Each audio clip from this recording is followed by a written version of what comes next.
артатай хов энэ дэлхийн зам найдваруугүй тэнүүлчний зам зөрүүлийн хэс тэнүүлчтэй огтворгүй амьдар сар ирлээ найдах юмгүй бимэн тавьчрал авч амьдархыг хүсээд дэлхийн уруу татлагдагаа өөртөө байсан бүхнээ алцаа хүндэ чад үрч ядраа амгалт үгүй хөргөлтэй би сөхөрч унаа өдөрч унсаач хайфулах надад үгүй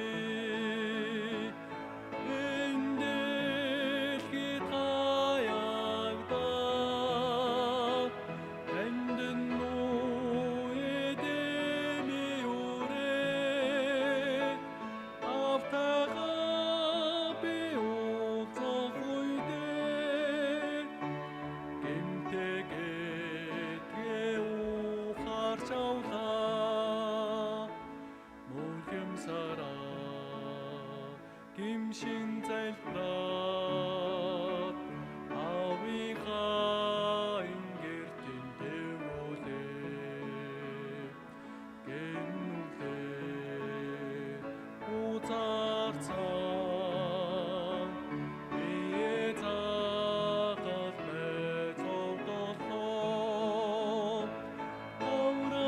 авралавсан баяр хөрмийн энэ дэлхийд хамгийн агуу алтрын замыг нээж өгсөн Есүс эцнээ магтангуулъя.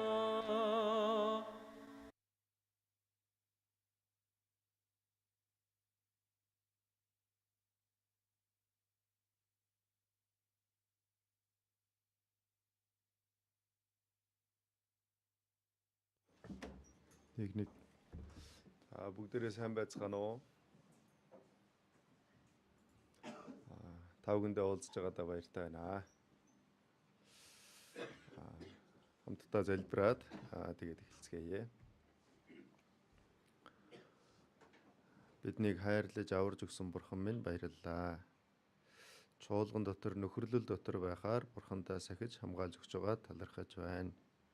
Энэ өдөр хамтдаа цуглаад Бурхантай үгийг сурах боломжийг өгсөнд баярлалаа. Бурхантай үгийг сонсож байгаа болоод дамжуулж байгаа үгний зүрх сэтгэлийг Бурхантай удирдах өгөөрэй. Бид Бурхантай үгийг ойлгож ухаарч хэрэгжүүлэхэд та туслаарай. Өнөөдөр энэ өдөр бид бүхэнд гарцаагүй хэрэгтэй үгээ Бурхантай зөвшөөрч өгнө.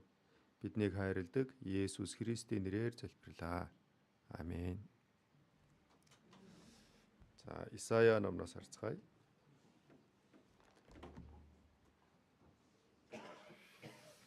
Исая 14-р бүлэг байна.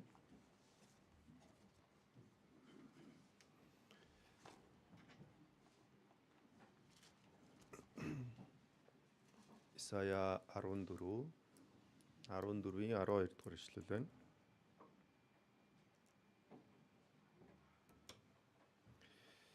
Хуучин гэрээ 785 дугаар утас орчин байна.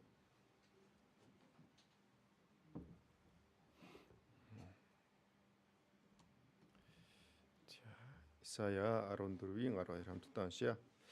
Аяа өөрийнхөө гэлбат цолмон чи яаж тэнгэрээс унваа?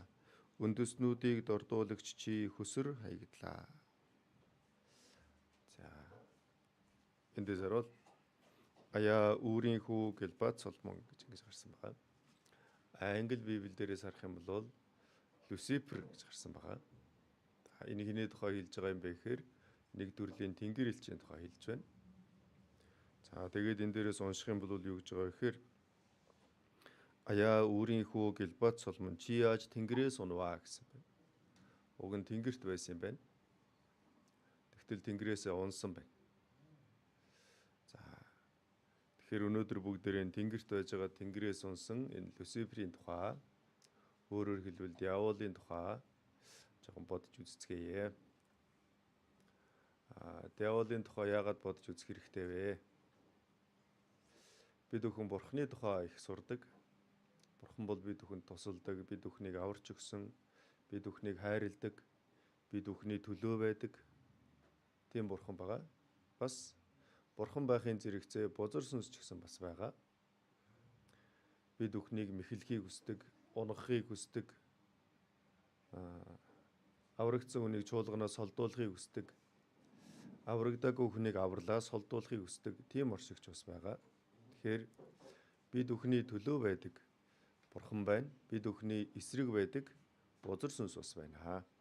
Тийм учраас бид бүхэн Бурханы тухай ч мэдэх хэрэгтэй, бузар сүнсний тухай ч гэсэн бас мэдэх нь бид бүхний итгэлийн амьдралд хэрэгтэй. 1-р Петр номоос төр харцгаая. 1-р Петр 5-р бүлэг байна.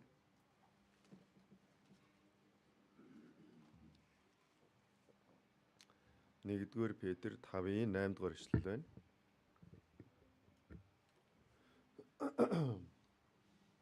1-р Петр 5-ын 8. За хамтдаа уншъя.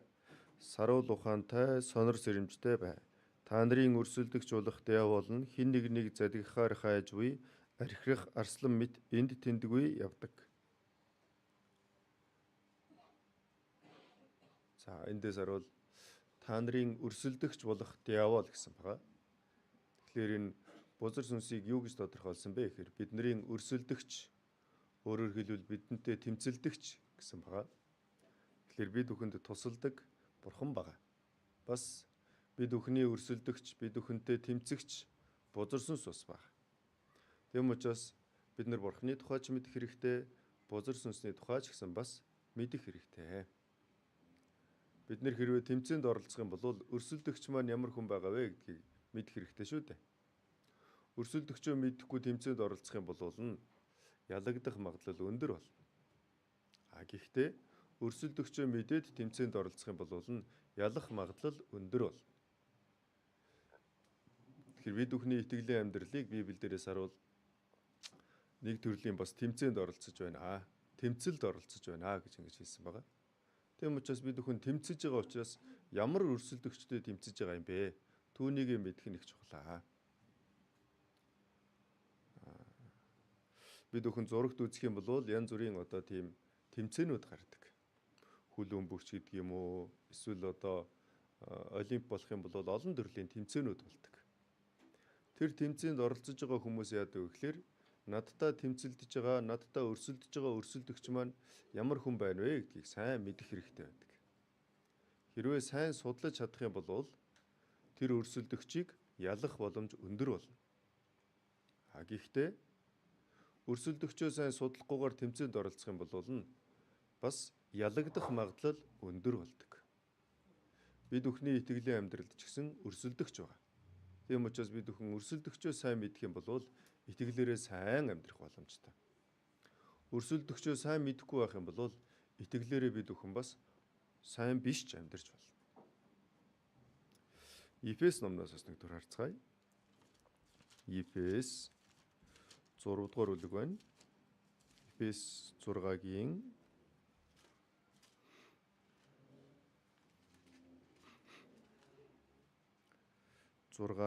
11-р эшлэл байна. 6-гийн 11. За хамтдаа уншийе.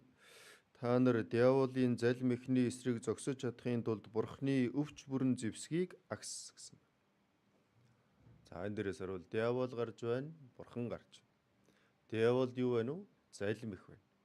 Бурханд юу байна вэ? Бид бүхэнд өгсөн бүрэн одоо тийм ээ зэвсгүүд байна. Ингэж хэлсэн байна. Бурхан яагаад бид бүхэнд тийм өвч бүрэн зэвсгийг өгж байгаа юм бэ? Тэмцэлд ялаасай гэсэнтэй. Бузар сүнсэнд яагаад зайлм их байгаа юм бэ? Тэмцэлд ялагдуулахын тулд. 12 дугаар ишлэлийг нь бас хамтдаа уншийе. 12 дугаар ишлэл байна. Учир нь бидний тэмцэл бол мах цусны эсрэг биш, харин энэхүү харанхуй ертөнцийн захирагчид, эрх мэдэл, хүчнүүд, тэнгэрлэг оршихуй дах ёрын муу сүнслэг хүчний эсрэг үлээ. За энэ дар бол бидний тэмцэл гэж гарсан байна. Бид нэр ингээ мах бодийн хүнтэй тэмцдэг биш ээ. Харин юутай тэмцдэг юм бэ? Тэнгэрлэг оршихуй дах ёрын муу сүнслэг хүчний эсрэг гэж. Тэр үед хүн итгэлээр амьдарч байгаа маань нэг төрлийн тэмцэж байна. Бид бүхэн өөрөө аврагдсан байгаа. Итгэлийн амьдралаараа сайн амьдрахын төлөө тэмцэж байна.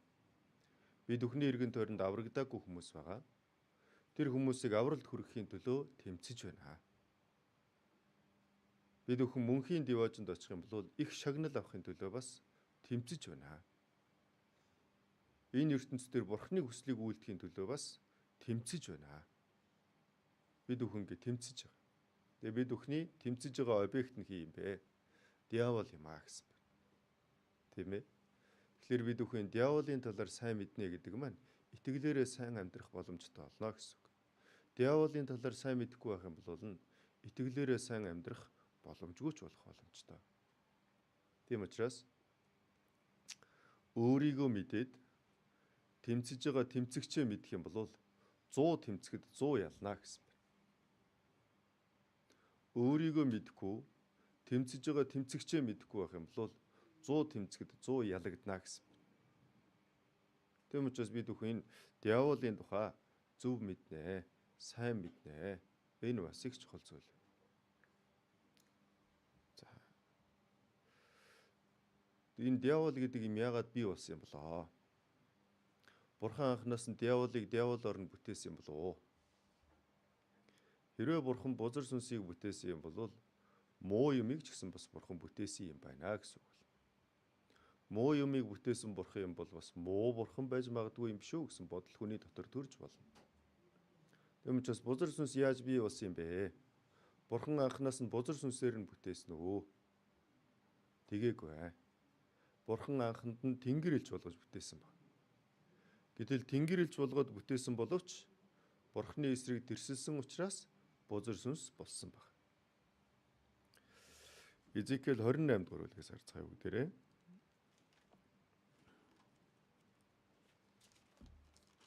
Изекиэл 28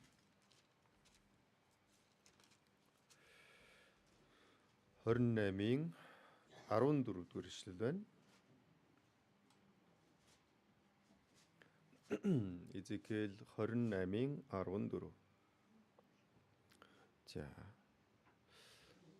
14 хамтдаа уншийе. Чи халахалдаг тослогдсон херов байсан. Би чамайг байрлуулсан. Бурхны ариун ууланд чи байв. Галт чулуунуудын дундуур чи явсан гэж. Эндээс харуул тослогдсон херов байсан. Херов гэдэг нь өөрөөр хэлбэл тэнгэр элч байсан гэж. Тийм ээ. Бузар сүнсийг бурхан анхнаас нь бүтээхдээ тэнгэр элчээр бүтээсэн байна. Тэгээ ямар тэнгэр элчээр бүтээсэн бэ? Ухаалаг, үзэгсэлнтэй тэнгэр элчээр бүтээсэн байна. Тэм учраас 17 дээрээс наруул гоо үзэгслэнгээс болж зүрхч нь бардамнав. Сүр жавхлангийнхаа улмаас цэцэн ухаанаа чи завхруулжээ гэж. Гоо үзэгсэнтэй цэцэн ухаантай тэнгэр элч болгож бурхан бүтээсэн байна. Тэгэхээр бузар сүнсийг бурхан анхнаас нь бузар сүнсээр бүтээгээгүй. Харин юу болгож бүтээсэн бэ? Тэнгэр элч болгож бүтээсэн баг. Тэнгэр элч гэдэг чинь ямар зорилготой бүтээгдэж байгаа юм бэ? Еврей ном дээрээс харах юм бол тэнгэр элч бол үйлчлэгч сүнснүүд юм аа гэсэн. Еврей 1:14 дээрээс харуул тэнгэр элч нар бүгдээрээ авралыг өвлөгчдийн төлөө үйлчлэлд илгээгдсэн үйлчлэгч сүнснүүд биш үү гэсэн баг. Тэгэхээр бурхан энэ тэнгэр элчийг бүтээсэн ямар зорилготой бүтээсэн бэ? Бурханд үйлчлэгч болгож бүтээсэн байна. За тэгээд үйлчлэгч болгож бүтээхдээ бурхан энэ бузар сүнсийг үзэгсэлнтэй тэгээд ухаалаг тэнгэр элч болгож бүтээсэн байна. За гэтэл юу болсон бэ? Нөгөө үйлчлэхээр бүтээгдсэн үзэгсэнтэй ухаалаг тэнгэр элч чинь Бурхны өмнө үйлчлэгч байхаа болоод Бурхноос дээгүүр болно гэж. Бурхантай өөрийгөө жишиж харьцуулна гэж. Тэгээ Бурхантай адилхан болно гэж. Ингээд энэ үеэс эхлээд яасан бэ гэхээр үзэгсэнтэй ухаантай болсон учраас энэ тэнгэр элч бардан болсон байна. Тийм учраас 17 дээрээс наруул ингэж байна. Гоо үзэгслэнгээс олж сүрэгч нь бардамно. Их гоо үзэгслэнтэй ийм учраас зүрх сэтгэл нь бардан болсон гэж. Тэгээд сүр жавхлангийнхаа улмаас цэцэн ухаанаа чи завхруулжээ гэж. Тэгтэл Бурхан үйлчлэлд зориулаад ухаалаг үзэгсэнтэйгэр бүтээсэн чинь зүрх сэтгэл нь бардан болсон байна. Үүнээсээ болоод энэ бузар сүнс яасан бэ гэхээр Тэнгэрээс хөөгдсөн байна. Исая 14 дугаар бүлэг очие бүгдээрээ. Исая 14.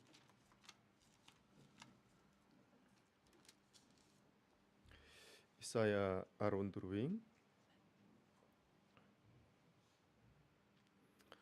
12.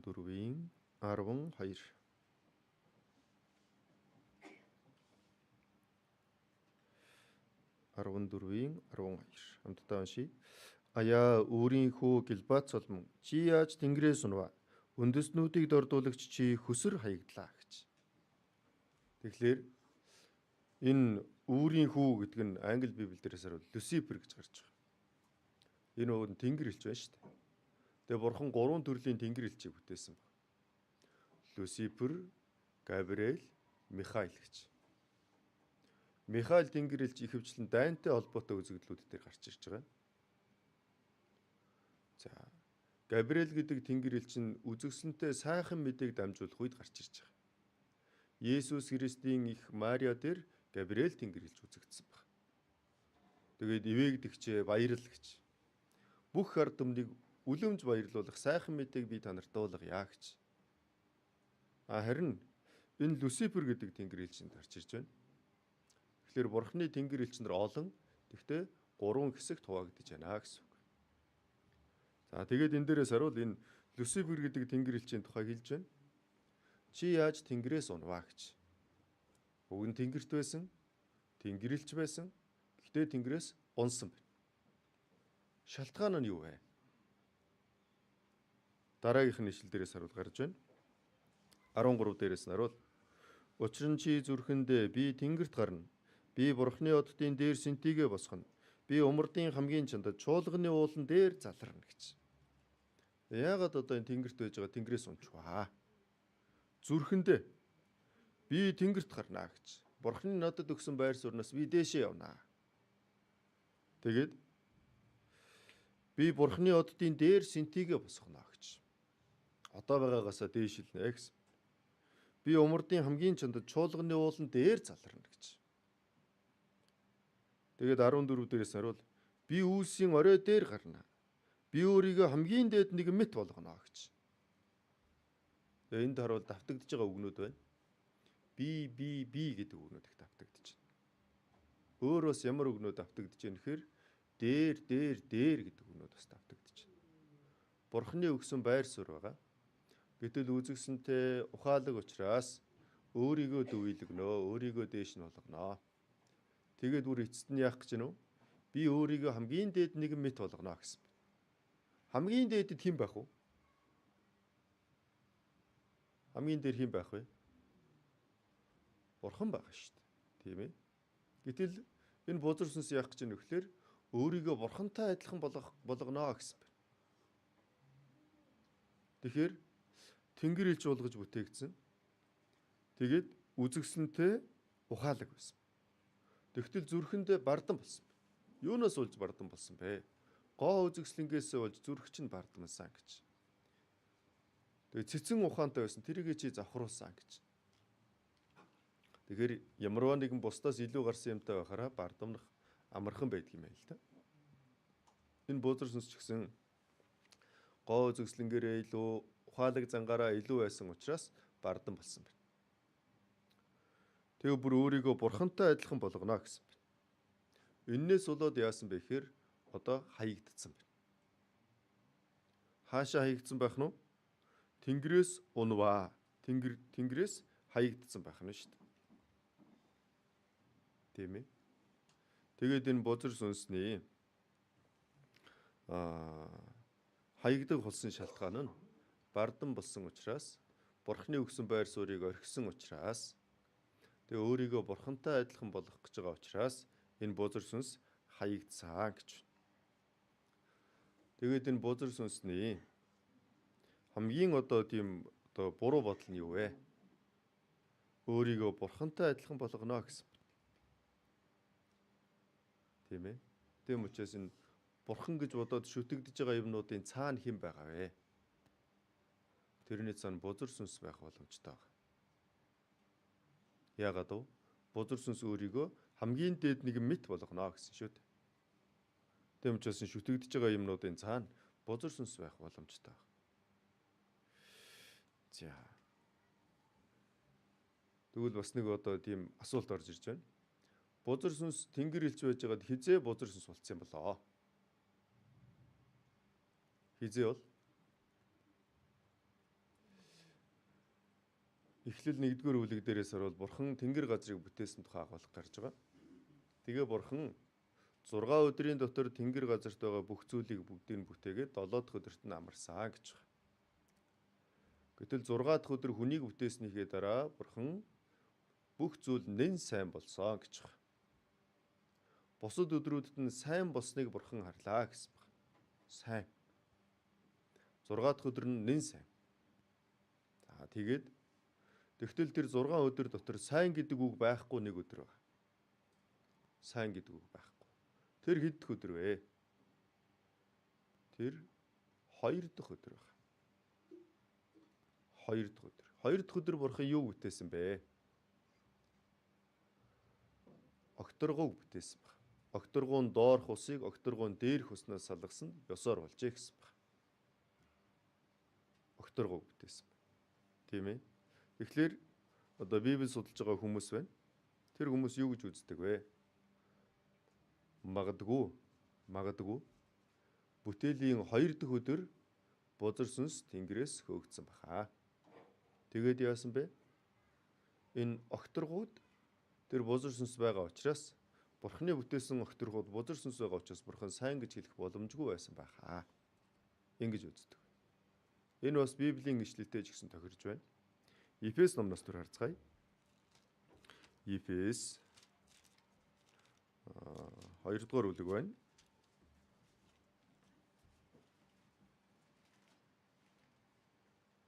Ефес 2-ын 2-р ишлэл байна.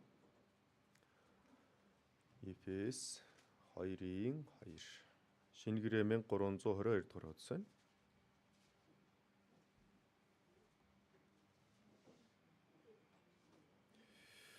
Ефес 2-ын 2. За хамтдаа уншийе. Тэгээд та нар энэ ертөнцийн замнал ба агаарын хүчний ноёрхогч, дуулуургүй хүүгүүдийн дотор ажиллагч тэр сүнсийг дагаж амьдардаг байв гэж.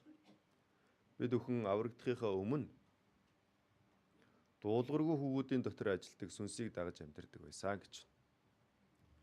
Гэтэл тэр дуулуургүй хүүгүүдийн дотор ажилладаг сүнс нь агаарын хүчний ноёрхогч юм аа гэж. Тийм ээ. Тэгэхээр Бурхан 2 дахь өдөр огторгууг бүтээсэн. Бузар сүнс бол агаарын хүчний ноёрхогч. Тийм учраас магад бүтээлийн 2 дахь өдөр бузар сүнс тэнгэрэлж байж байгаад хөөгдсөн байх боломжтой. Ингэж үздэг. За. Үл үргэлжлүүлээд бас нэг хэдэн зүйлийг бодож үзье. Тэр бузар сүнс өнөөдөр юу хийж байгаа болоо гэж. Бузар сүнс одоо юу хийж байгаа бол? За, Йов 1-р бүлгээс харцгаая бүгдээрээ. Йов 1-р бүлэг байна. Йов 1-ийн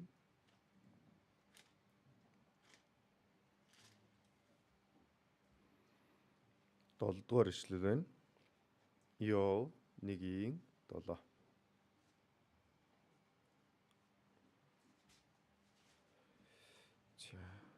Йов 1:7. Хамтдаа уншийе. Эзэн сатаанд чи хаанаас ирв гэхэд сатан эзэнд хариулан газар дэлхийгээр хэрэн хэсэж түүгээр эргэж тойрлоо гэв гэсэн. Тэр бузарсанс өнөөдөр юу хийж байгаа юм болоо? Газар дэлхийгээр хэрэн хэсэж түүгээр эргэж тойрлоо. Тийм ээ. Тэгэхээр бузарсанс өнөөдөр юу хийж байгаа вэ? Хэрэн хэсэж байна гэсэн байна. Хэрэн хэсэж. Тэгэхээр хаасайгүй явж байна гэсэн үг шүү дээ. Тийм ээ. Тэгэхээр бузар сүнс хизэнээс эхлээд хэрэн хэссэн болоо. Бүтээлийн 2 дахь өдрөөс эхлээд хэрэн хэссэн болвол бузар сүнс маш их мэдээлэлтэй гэсэн үг. Хаана юу байгаа, хэн юу хийж байгаа бүгдийг нь мэднэ гэсэн үг. Тэгээ бурхан энэ үргэлжлүүлээд бузар сүнснээс асуусан байгаа. Чи миний зарч Йовыг харвуу гэж. Харсаа гэж. Тэгэд Йов шиг ийм зөв хүн байна уу? Йов шиг ийм итгэл сайтай хүн байна уу гэж бурхан хэлсэн. Тэгсэн чинь бузар сүнс яасан бэ гэхээр Йовыг буруутгасан баг. Бурхан минь ээ. Та Йовд их хийд хөрөнгө өгсөн, үр хүүхэд өгсөн, ингээд Йовыг хамгаалсан. Тийм болохоор л Йов ийм байгаа штэ гэж. Тийм ээ. 8 дээрээс наруул эзэн сатаанд миний боол Йовыг анзаарв. Өөлөх өөгүй зөв шударгаагаад бурхнаас имэж ёр муугаас хол явдаг түүн шиг хүн дэлхий дээр үгүй гэв. Тэр бурхан Йовын тухай асуусан. Йовыг чи харсан уу гэж. Тэгсэн чинь бузар сүнс хэлж байна. Тэгэхэд сатан эзэнд хариулан Йов шалтгаангүйгээр бурхнаас имэд гэж үү. Та өөрөө түүнийг хүрээсэн биз дээ. Гэр орон түүнд байгаа бүх зүйл тал бүхнээс нь та хүрээлж Йовыг хамгаалсан биз дээ гэж. Йовд байгаа юмнуудыг бүгдийг авчих юм бол Йов бурхан таны өөдөөс итгэлгүй үйлдэл гаргана. Тийм ээ. Йов бурхан таныг харах баха уу гэж. Тэгэхээр бузар сүнс нэгдүгээрт нь юу хийдэг вэ гэхээр хэрэн хэсэж хүн болгоны тухай мэддэг байна. Бузар сүнс Йовын тухай мэдж байгаа юм чи бидний тухай мэдэх болов? Мэдэн шүү дээ. Тийм ээ. Бид нарыг ч гэсэн хаана юу хийж байна уу, юунд их анхаарж байна уу, Библийг уншиж байна уу, уншихгүй байна уу мэдэх болов? Мэдж байгаа шүү дээ. Тийм ээ. Тийм. За тэгээд бас энэ бузар сүнс юу хийсэн бэ? Йовыг буруутгасан баг. Бурхантай ингээд тал талаас нь хамгаалаад байгаа болохоор Йов ингээд зөв байгаад байгаа маа. Бурхантай тэр тал талд нь байгаа эд хөрөнгийг аваад боолгодыг нь байхгүй болгоод хүүхдийг нь байхгүй болгоод ингэчих юм бол Йов бурхан таныг хараана гэж. Тэгэхээр бузар сүнсний бас нэг хийдэг зүйл юу вэ гэхээр буруутгах. Буруутгах. Йовыг буруутгасан баг. Тэгвэл бузар сүнс биднийг ч гэсэн бас буруутгах болов? Буруутгах шүү дээ. Тийм ээ. Илчлэл номноос дүр харцгаая бүгдээрээ. Илчлэл 12 дугаар бүлэг байна. Илчлэл 12-ийн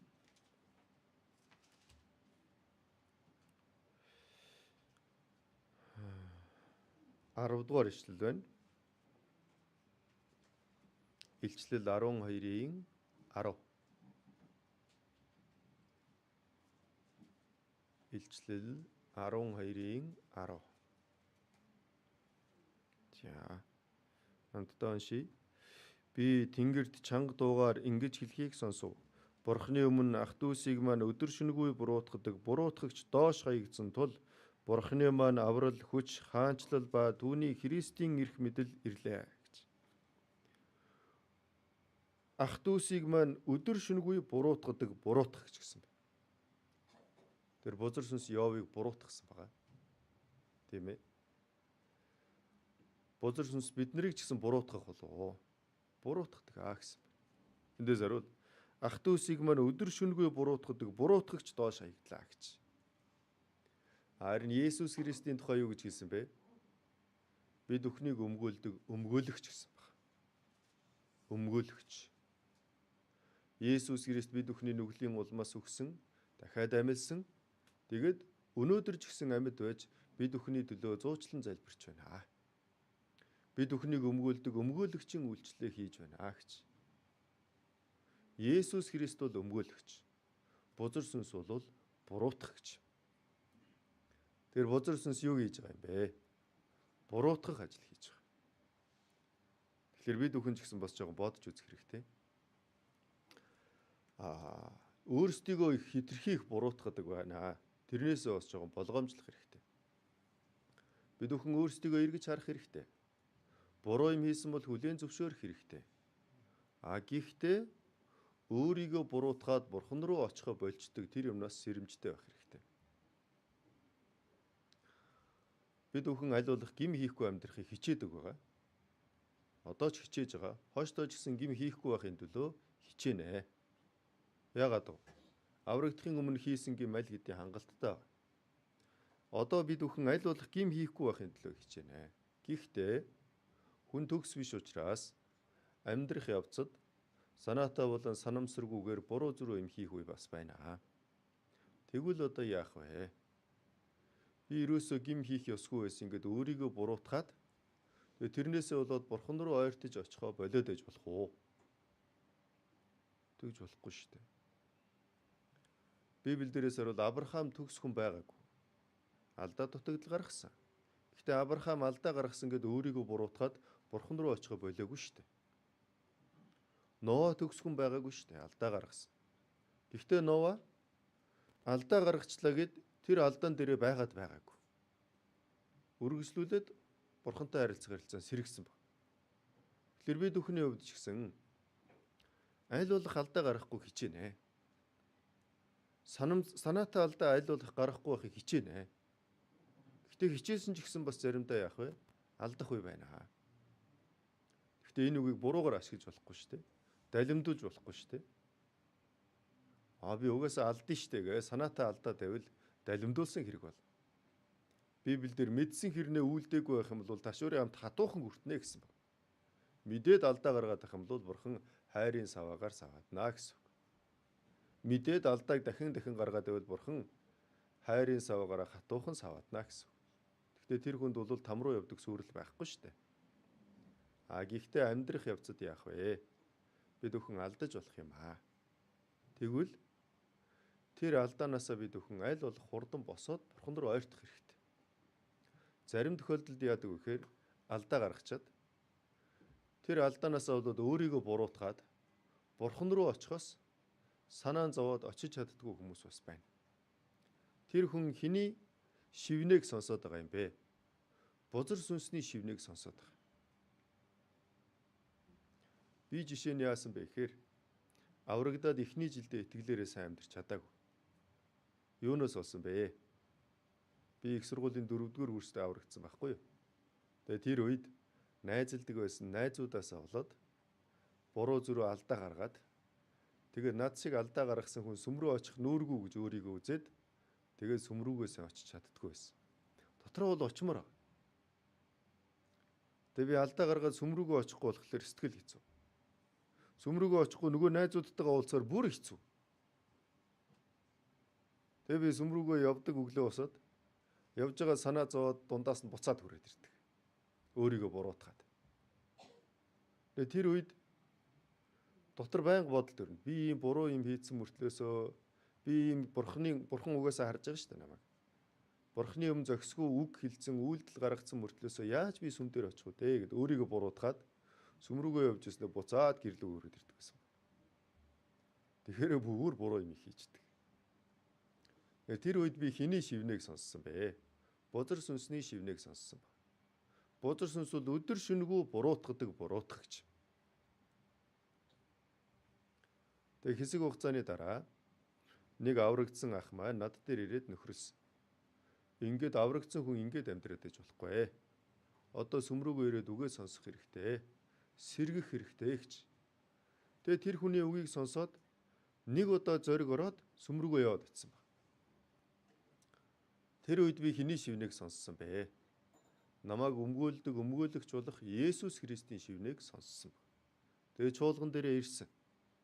Тэрнээс хойш дахиж чуулганаас холдохгүй яа гэж шийдвэр гаргасан ба. Тэгэхээр бид бүхний хувьд ч гэсэн аврагдсан хүн угаасаа гим аль болох хийхгүй байхыг хичээдэг. Гим хийчих юм бол өөрийгөө бас буруутгадаг. Буруугаа хүлээн зөвшөөрж байгаа сайн. Гэхдээ өөрийгөө буруутгаад бурхан руу ирэх алхам нь зогсчдөг ч юм уу, эсвэл удааширдаг ч юм уу. Тэр бол бузар сүнсний залбимхэнд унж байгаа хэрэг. Тийм учраас буруу юм хийсэн бол төдий чинээгээр хурдан бурхан руу ойртоход анхаарах хэрэгтэй. Гэтэл буруу юм хийчихэд бурхан руу ирэх алхам зогсоод байвал тэр бузар сүнсний шивнийг сонсч байна. Тийм учраас энэ бузар сүнс бол буруутгадаг буруутгагч. Бид нар бас өөрийгөө хит буруутгаад тэрнээс болоод чуулган руу ирэх, бурхан руу ирэх энэ зүйл маань тасарч гинэ гэвэл магадгүй бузар сүнсний шивнийг сонсч иж болно. Тийм учраас өөрийгөө хит буруутгахаас бас сэрэмжлэх хэрэгтэй. Тэглээгээд буруу юм хийсэн ч гэсэн зүгээрээ гэдээ яваад иж бас болохгүй шүү дээ. Буруу юм хийсэн бол буруугаа хүлээн зөвшөөрөөд бурхан руу төдий чиний хурдан очих хэрэгтэй шүү дээ. Тийм ээ? За та бүхэн чуулганыхаа байрнаас гараад явж байгаад нэг юм шавран дээр халтраад унчлаа гэж бодъё. Тийм ээ? Тэгвэл одоо яах вэ? Хурдан босно шүү дээ. Тийм ээ? Аль болох хурдан босно шүү дээ. Гэтэл би шавран дээр унчлаа, муухай болчлоо. Би одоо яаж босгов дээ? Би өстө шавран дээр унах ч гэжтэй гэл. Тэн дээрээ хөвтөөд ээж болох уу? Би унтсан юм чи одоо яах вэ гэл. Тэндээ байгаад ээж болох уу? Болохгүй үстэй. Өөрийгөө буруутгаад би өстө энийг хардггүй ямар муу хүн бэ гэл буруутгаад тэрэн дээрээ бүр унтаад ээж болохгүй үстэй. Тийм ээ? Үүнтэй адилхан хүн итгэлээр амьдрах явцад алдаж болох юм аа. Бид бүхэн алдахгүй хичээдгээ. Гэхдээ хаяас алдаад дутагдал гардаг. Тэр үед одоо яах вэ? Шавран дээр унтсан хүн унтснаа мэдээд хурдан босдог шиг бид бүхэн алдсан бол алдаагаа бурхны өмнө хүлээн зөвшөөрөөд гимшээд бурхан руу аль болох хурдан ирэх хэрэгтэй. Гэтэл өөрийгөө буруутгаад тэндээ хөвтөд байвал тэр чинь бүр илүү муу юм болно шүү дээ. Бузар сүнсний залмихэнд бид бүхэн ингэж унаж болохгүй. Бузар сүнс бол буруутгагч шүү. Тийм ээ? Нэгдүгээрт нь. Хоёрдугаарт нь. Босод ахын дүүсээ их буруутгана. Энэ дээр ч гэсэн бас бид бүхэн болгоомжтой байх хэрэгтэй. Энэ хүн яагаад ингэдгийг, яагаад дахин ингэдгийг нөхцөл байдлыг нь мэдэхгүй шүү дээ бид нар. Тэр хүний оронд амьдарч үзээгүй шүү дээ. Бусад ахын дүүсээ их буруутгаад аж болох уу? Тэр хүний оронд байсан бол бид нар ойлгоно шүү дээ. Би нэг удаа нэг ийм зүйл үзсэн байгаа. Чуулганы маань одоо сурагчид дотроос семинар болсон чинь магтан дуу дуулчаад гэрлүүгээ харьчаад болдгоо. Семинар болж байхад чинь үгээ сонсдгоо юм уу? Яагаад магтан дуу дуулчаад яваад байгаа юм бэ? Магтан дуу чухал юм уу? Үг чухал юм уу гэж би бодоод илаа. Тэгээ би тэр сурагчийг буруутгаж бодоод ихэндээ. Тэгээ би дараа нь асуусан. Магтан дуу дуулчаад гэрлүүгээ хараад байсан. Яалтгүй тэхээс өөр аргагүй шалтгаан байсан юм уу гэд асуусан. Тэгсэн чинь гэрийнх нь аврагдаг байхгүй. Гэрийнхний бүр семинарт явуулахгүй гэсэн юм байна. Тэгэхээр нөгөө сурагч чинь гэрийнхнээсээ гуйгаад би ядаж эхлэгтэн залбирчаад хүрээд ирье. Семинар сонсохгүй байсан ч гэсэн би эхлэгтэн залбирчаад ирье гэж гэрийнхнээсээ гуйсаар байгаад ирсэн баг. Тэгээд ирээд магтан дуугаа дуулчаад семинар эхлэх үе залбирчаад тэгээд гэрлүүг явсан. Тэрийг сонсон чинь бүр тэр сурагчаар бүр бахархмаар санагдсан. Яасан мундаг сурагч вэ? Тийм ээ. Тэр бид нар чинь ахын дүүсээ хараад амархан буруутгаад байж бол. Энэ хүн буруу юм хийсэн байна гэж. Гэхдээ тэр хүн яагаад тийм зүйл хийснийг нь сонсох юм бол бид бүхэн би буруутгах гэсэн чинь миний буруу шүү дээ гэж болохгүй юм биш шүү дээ. Тэр нэгдүгээрд өөрийгөө буруутгах дээр болгоомжтой байх хэрэгтэй. Бусдыг буруутгах тал дээр ч гэсэн бас яах вэ? Бас болгоомжтой байх хэрэгтэй. Магадгүй бид бүхэн өөрийгөө дандаа буруутгаал, бусдыг дандаа буруутгаал ингэх юм бол өдөр шөнөгүй буруутгадаг диаволын араас алхаж иж болно. Диаволын араас. Тийм ээ. Тэгэхээр энэ диавол өнөөдөр юу хийж байгаа юм бэ? Хэрэн хэсдэг, буруутгадаг ажил хийж байгаа. Буруутгадаг. Бас энэ диавол өнөөдөр юу хийж байгаа вэ? Диавол мэхлэх ажил хийж байгаа. Мэхлэх. Залилах, мэхлэх ажил хийж байгаа. Энэ илчлэл 12-ийн 9-р илчлэл байна. Илчлэл 12-ийн 9. За, хамтдаа уншийе. Өнөөх асар том луу буюу бүх ертөнцийг мэхлэгч диавол буюу сатан гэгддэг хуучны могоо доош хаягдав. Тэр газарт хаягдлаа. Түүний хамт тэнгэр элч нар нь доош хаягдав гэж. Эндээс харуул юу гэсэн бэ нөө? Бүх ертөнцийг мэхлэгч диавол гэсэн байна шүү дээ. Тэгээд бузар сүнс ямар ажил хийдэг вэ? Мэхлэх ажил хийдэг. Залилах ажил хийдэг. Хуурах ажил хийдэг. Мэхлэх. Илчлэл 20 дугаар бүлгээс бас нэг төр харцгаая. Илчлэл 20-ийн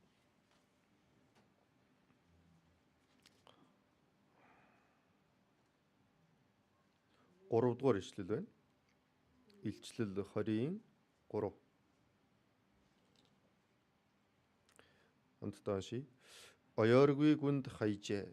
Тэгээд мянган жил дуустал үндэстнүүдийг цаашид мэхлүүлэхгүй тулд түүнийг түгжид лацтав. Үүний дараа тэр түр хугацаанд суллагдах ёстой ажээ.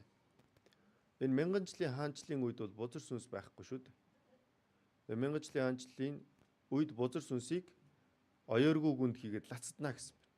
Яагаад оёоргүй гүнд гэж лацдж байгаа юм бэ? Мэхлүүлэхгүй тулд. Тэр бузар сүнсний хийдэг ажил нь юу вэ? Мэхлэх байх нь шүү дээ. Мэхлэх. Тэгээ энд ингэж байна. Үндэстнүүдийг мэхлүүлэхгүй тулд гэж байна. Тэгэхээр бузар сүнс чинь үндэстнүүдийг мэхэлдэг байх нь шүү дээ. Нэг үндэстэн биш. Олон үндэстнийг мэхэлдэг байх нь шүү дээ. Тэр чинь тэр үндэстнүүд дотор ухаантай хүмүүс байгаа шүү дээ. Гэтэл тэр ухаантай хүмүүс олон байгаа тийм олон үндэстнийг хүртэл мэхэлдэг гэж. Тэгэхээр бузар сүнс юу хийдэг вэ? Мэхлэх ажил хийдэг. Олон үндэстнийг мэхэлсэн юм чинь нэг үндэстнийг мэхэлж чадах болов? Чадна шүү дээ. Нэг үндэстнийг мэхэлж байгаа юм чинь нэг хүнийг мэхэлж чадах болов? Чадна шүү дээ. Тийм ээ. Тийм учраас энэ бузар сүнсний хийдэг зүйл нь юу вэ? Мэхлэх ажил хийдэг гэж байна. Мэхлэх. Илчлэл 12 дээрээс харуул. 12-ийн 9-р ишлэл дээрээс харуул. Өнөөх асар том луу буюу бүх ертөнцийг мэхлэгч диавол гэсэн. Эндээс харуул. Бүх ертөнцөөр нь мэхэлдгээ гэж байна. Дэлхийн ертөнцийг тэр чигээр нь мэхэлдгээ гэсэн. Тэгэхээр энэ бузар сүнс ямар ажил хийдэг вэ? Мэхлэх ажил хийдэг. Тийм ээ. Тэгэхээр энэ бузар сүнс үнэхээр залтай, үнэхээр мэхтэй. Юу гэж мэхлэх вэ? Исая 14:12 дээрээс харуул. Үндэстнүүдийг дордуулагч чи хөсөр хаягдлаа гэсэн байна. Өргөжлүүлээд 13-14-р ишлэл дээрээс нарах юм бол юу гэж байгаа вэ гэхээр би өөрийгөө хамгийн дээд нэгэн мэт болгоно гэсэн байна. Тэгэхээр энэ бузар сүнс өөрийгөө юутай адилхан болгох вэ? Бурхантай адилхан болгоно гэсэн. Өөрийгөө бурхантай адилхан болгож үндэстнүүдийг мэхэлнэ гэсэн. Тийм учраас нэг үндэстэнд манай үндэстний бурхан энэ юм а гэд нэг юм гаргаад ирэх юм бол тэр үндэстэн тэр чигээрээ мэхэлж шít. Мэхлэгдэж шít. Энэ дэлхий дээр байгаа бүх үндэстнүүдэд бүтээгч бурхан та нарын бурхан биш ээ. Танаа үндэстний уламжлалт бурхан бол энэ юм а гэд нэг юм өгчих юм бол тэр үндэстнүүд бүгдээрээ мэхлэгдэж байгаа.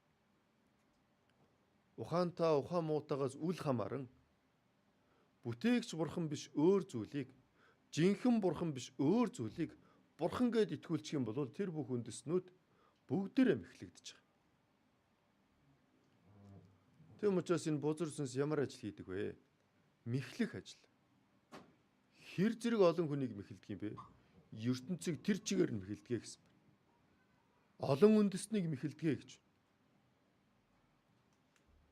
Тэгээд Исая 14:12 дээрээс харуул. Аяа өөрийнхөө гэлбат салман. Чи яаж тэнгэрээс унваа? Үндэстнүүдийг дордуулагч чи хөсөр хаягдлаа гэсэн. Тэнд ч гэсэн үндэстнүүд гэж олон тоон дээр хэлсэн байна. Олон үндэстнийг дордуулсан. Яаж дордуулсан бэ? Бүх үндэстнийг бүтээсэн нь Бурхан шүү дээ. Бүх үндэстэн дотроос хэн ч вэ? Есүс Христэд итгээд Диваачнд очиж байна. Гэтэл тэр үндэстнүүдийг Диваачнд очиод дээрдүүлэх биш, тэр бүх үндэстнүүдийг там руу явахаар дордуулж инхийн тулд яавал болох вэ? Жинхэнэ Бурханаас өөр юмыг Бурхан гэд итгүүлчихэд л бол. Жинхэнэ Бурханаас өөр зүйлийг.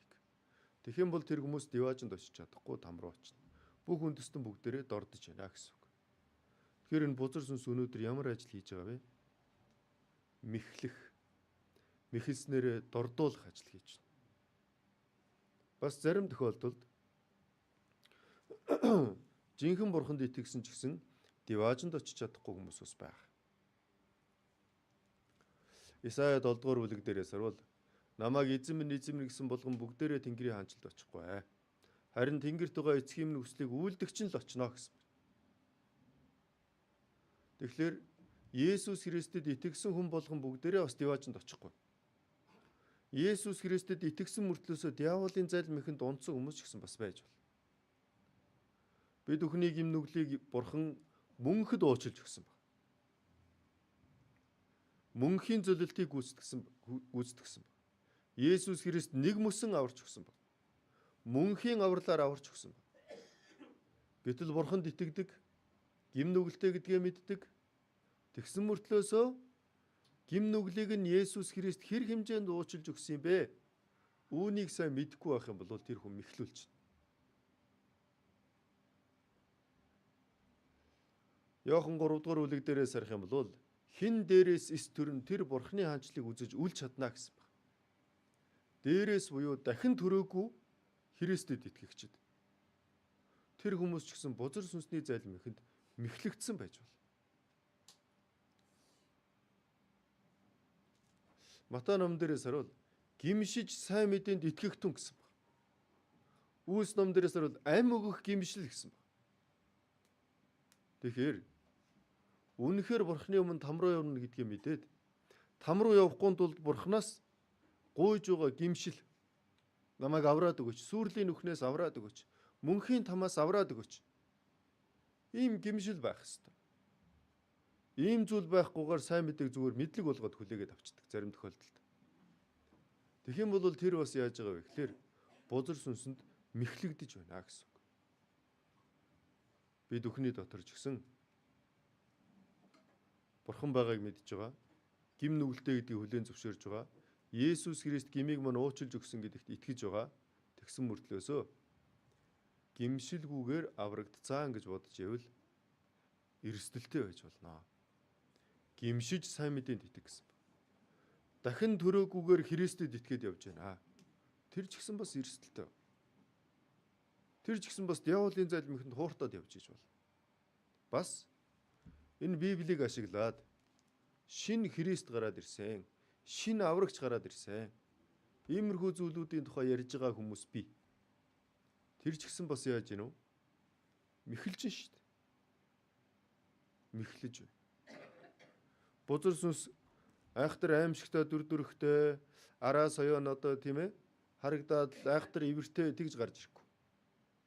Бузар сүнс бол мэхлэгч учраас хүн болгоныг уруу татхад, хүн болгоныг унахад хамгийн зохистой дүр төрхөөр бид бүхэнд харагддаг. Үндсэн чанар нь бол бузар сүнс. Харагдаж байгаа нь бол тэнгэр элч шиг харагддаг гэж байна. 2 дугаар Коринт номноос төр харцгаая бүгдээрээ. 2 дугаар Коринт 11 дугаар ишлэл байна.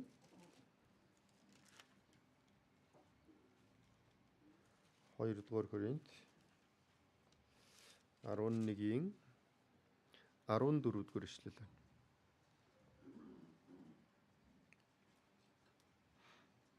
14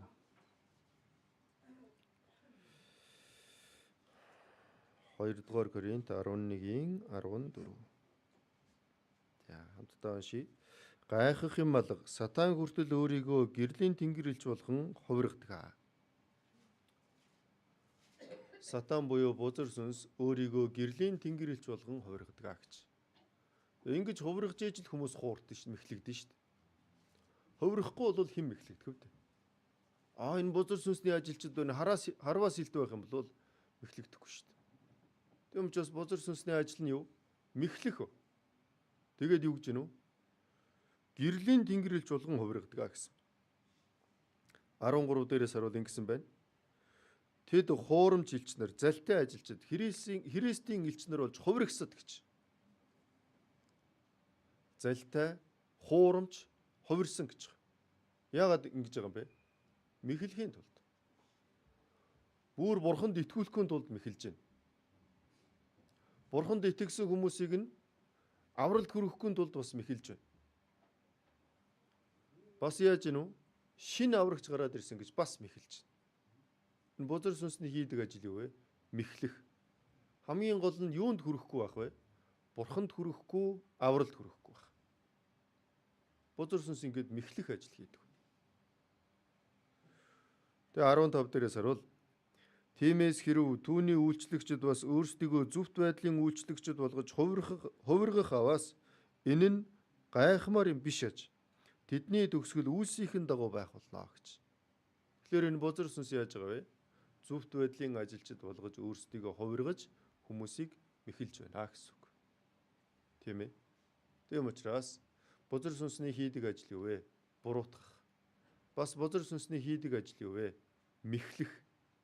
Зал мэх байгаа учраас мэхлэх ажил хийдэг.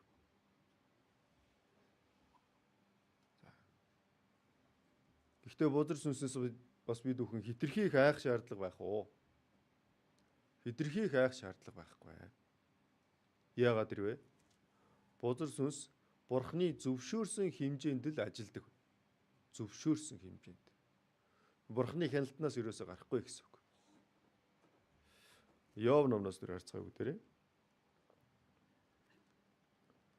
Йов 1-р бүлэг байна. Йов 1-ийн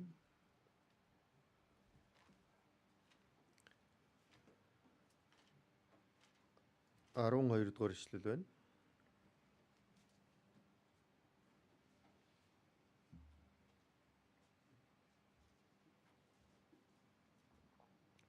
Йов 1-ийн 12.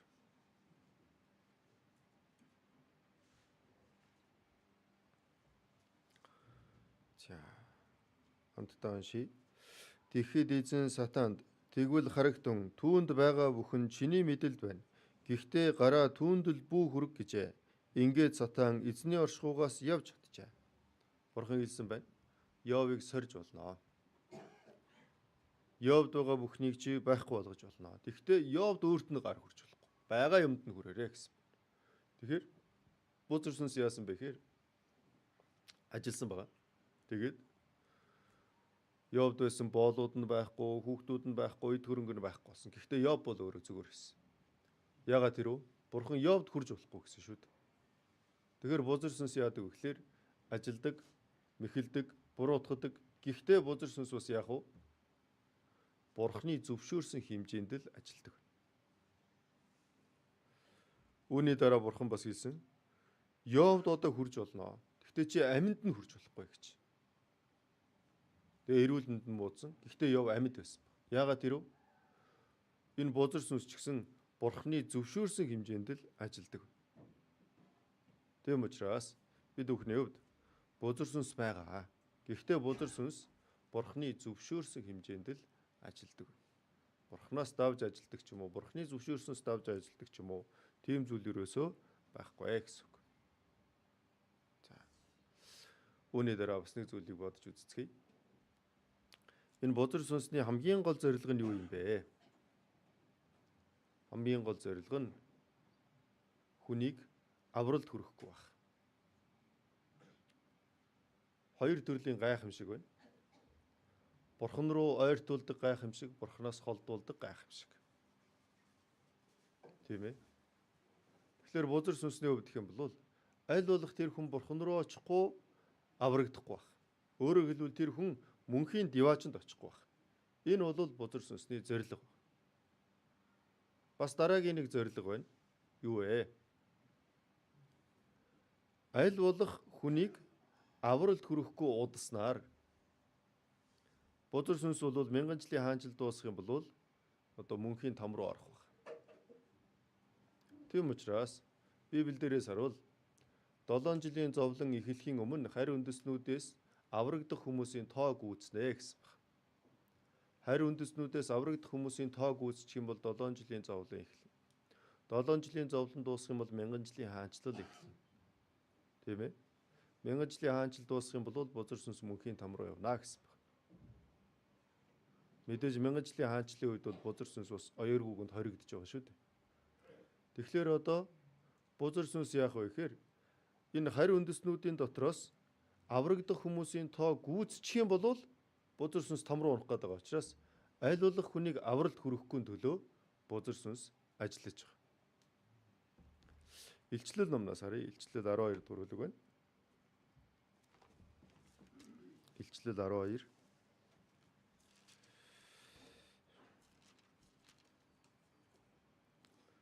Илчлэл 12-ийн 12 дугаар илчлэл байна.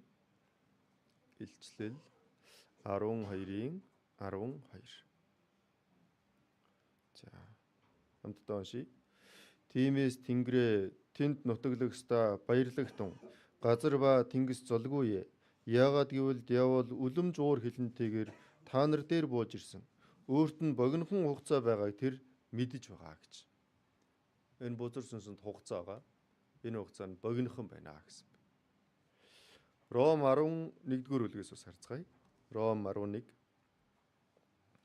Ром 11-ийн 25 дугаар ишлэл байна. Ром 11-ийн 25.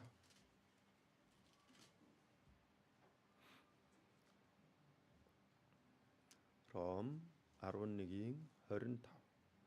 Хамтдаа уншъя. Ах дүүнэр та нарыг өөртөө ухаалаг болчихвээ гэсэндээ энэ нууцыг та нар мэдлгүй өнгөрөхийг би хүсэхгүй байна. Харийнхан орж гүйцэх хүртэл Израилийн хэсэг нь хатуурчаа гэж.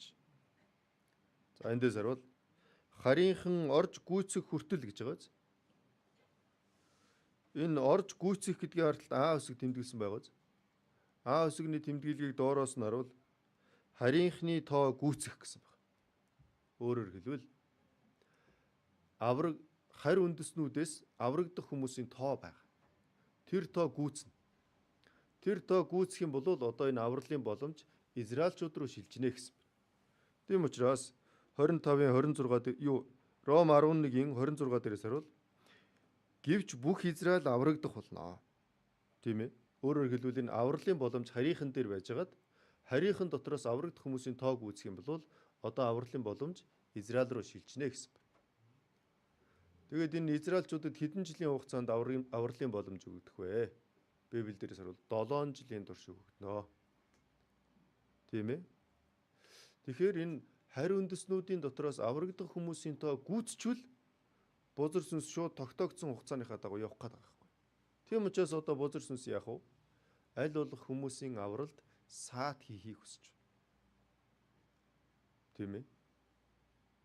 Тэгэхээр энэ диаволын зорилго нь юу юм бэ? Нэгдүгüүрт хүмүүсийг диваач руу явуулахгүй байх.